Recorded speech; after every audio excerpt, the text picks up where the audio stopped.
नमस्कार दोस्तों, हमारी आज की कहानी का नाम है बुराई। आपने हमारे साथ धोखा किया है समधी जी। अपनी अंधी बेटी को हमारे भोले भाले बेटे के सर मर दिया है, जिसे चश्मे के बगैर कुछ दिखता ही नहीं है। शर्म आनी चाहिए समधी जी। इतनी बड़ी बात छुपाने के लिए किरण जी अपने समधी राकेश जी को सुना रही थी और राकेश जी चुपचाप सिर झुकाए किरण जी की खरी खोटी सुन रहे थे। आखिर वो ठहरे बेटी के बाप, इसलिए चाह कर भी कुछ कहना मुनासिब नहीं समझा, और वो भी शादी के कुछ महीनों बाद, पहली मुलाकात के दौरान। इसलिए बिना किसी सफाई के वो अपनी बेटी नव्या से मिलकर घर आते हैं। अब क्या बताऊं पुष्पा, समधन जी ने इतनी छोटी बात के लिए कितनी खरी खोटी सुनाई। अरे हमारी बेटी सर्वगुण संपन्न है, पढ़ी लिखी है, समझदार है, संस्कारी है। फिर भी इन सबसे ऊपर समधन जी ने एक छोटी सी कमी को सबसे ऊपर रख दिया। अरे अगर मेरी बेटी चश्मा पहनती है तो इसमें बुराई क्या है? आंख का पावर ही कम है, अंधी तो नहीं है ना। और हमने तो कोई बात दामाद जी से नहीं छुपाई। उन्हें तो पहले से ही पता था कि नव्या चश्मा पहनती है। फिर धोखा देने वाली बात कहाँ से आ गई पुष्पा? वो तो नव्या ने मुझे इशारे से मना कर दिया, वरना तो मैं उन्हें अच्छी तरह से समझा देता। नाराजगी भरे शब्दों से राकेश जी कहते हैं, अरे अब जाने भी दीजिए नव्या के पापा, गुस्सा करने से क्या फ़ायदा। अब वो हमारे रिश्तेदार हैं और हम कुछ कहेंगे तो उसका असर नव्या पर पड़ेगा, इसलिए बोलने दीजिए उन्हें। कुछ दिन ऐसे ही बोलेंगे, फिर शांत बैठ जाएंगे। वैसे भी अभी अभी तो शादी हुई है और नव्या के संस्कार और व्यवहार को वो ठीक से नहीं जानते हैं। जैसे जैसे नव्या उस घर में रमती जाएगी, वैसे वैसे उसकी इस कमी को सब भूल जाएंगे। समझाते हुए पुष्पा जी कहती हैं, दरअसल नव्या की आंख बचपन में ही खराब हो गई थी, जब वो 8वीं कक्षा में पढ़ती थी। पर वो कभी चश्मा पहनना पसंद नहीं करती थी, इसलिए वो आंखों पर लेंस पहनती थी, जिसके कारण किरण जी को पता ही नहीं चला कि नव्या की आंख खराब है।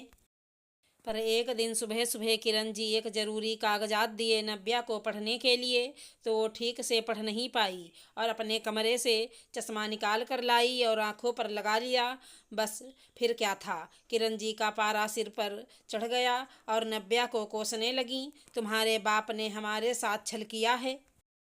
अरे अंधी लड़की को हमारे बेटे के सिर पर मढ़ दिया, अच्छा खासा राजकुमार को चश्मिश बीबी मिल गई। लोग क्या कहेंगे कि कैसी लड़की ब्याह कर लाई है, जिसे ठीक से दिखाई ही नहीं देता। खैर ये सब सुनने के बाद भी नव्या जवाब देना उचित नहीं समझी, और वो एक कान से किरण की जी की बात सुनती और दूसरे कान से निकाल देती। उसे पता था इस विषय पर बहस करना बेकार है, क्योंकि नव्या लाख कोशिश भी करती, फिर भी किरण जी को नव्या की किमिया दिख ही जाती। इसलिए समय के साथ नव्या ने किरण जी की बातों को भी पचाना सीख लिया था। समय अपनी गति से बढ़ता गया और देखते देखते नव्या एक बेटी की माँ बन गई। जब नव्या की बेटी परी 5 साल की हुई तो उसे भी आंखों में दिक्कत हो गई और वो भी चश्मा पहनने लगी। अब तो माँ के साथ साथ बेटी को भी चश्मिश कहने लगी थी किरण जी, जिसे सुनकर एक दिन नव्या का पारा सिर पर चढ़ गया और किरण जी पर इतना जोर से चिल्लाई कि सारे घर में कुछ पल के लिए खामोशी छा गई। खबरदार माँ जी, जो मेरी बेटी को चश्मिश बोला तो आज तक मैं बर्दाश्त करते आई, इसका ये मतलब कतई मत समझिएगा कि आप मेरी बेटी को कुछ भी बोल देंगी। मैं और मेरी बेटी चश्मा ही पहनते हैं, कोई अपाहिज नहीं है जो किसी पर बोझ हो। अरे चश्मा पहनने में बुराई ही क्या है, आप भी तो अब चश्मा पहनने लगी हैं, तो मैं भी आपको चश्मिश कहना शुरू कर दूं और आपकी पोती भी आपको चश्मिश दादी कहना शुरू कर दे, तो आपको कैसा लगेगा? और हाँ माँ जी, आपको याद दिला दूं, आपका नाती भी चश्मा पहनने लगा है, पर उसे तो आज तक आपने चश्मिश नहीं कहा, बल्कि उसके पक्ष में आप सफाई देती आई हैं। और क्या कहती हैं आप माँ जी, आजकल तो ये टीवी मोबाइल के चक्कर में बच्चों के आँख खराब हो रहे। वाह माँ जी, कितना दोहरापन है आपके विचार में। मेरी आँखों पर लगा तो आपने क्या कहा? मेरे माँ बाप ने इसे अच्छा खाना नहीं खिलाया, इसलिए इसकी आँख पर चश्मा चढ़ा हुआ है। और मेरी बेटी के बारे में क्या कहती हैं? कि मैंने उसकी देखभाल और खान पान का ख्याल नहीं रखा, इसलिए इतनी कम उम्र में आंखों पर चश्मा चढ़ गया। वाह माँ जी, कितना फर्क करती हैं आप बहू बेटी में।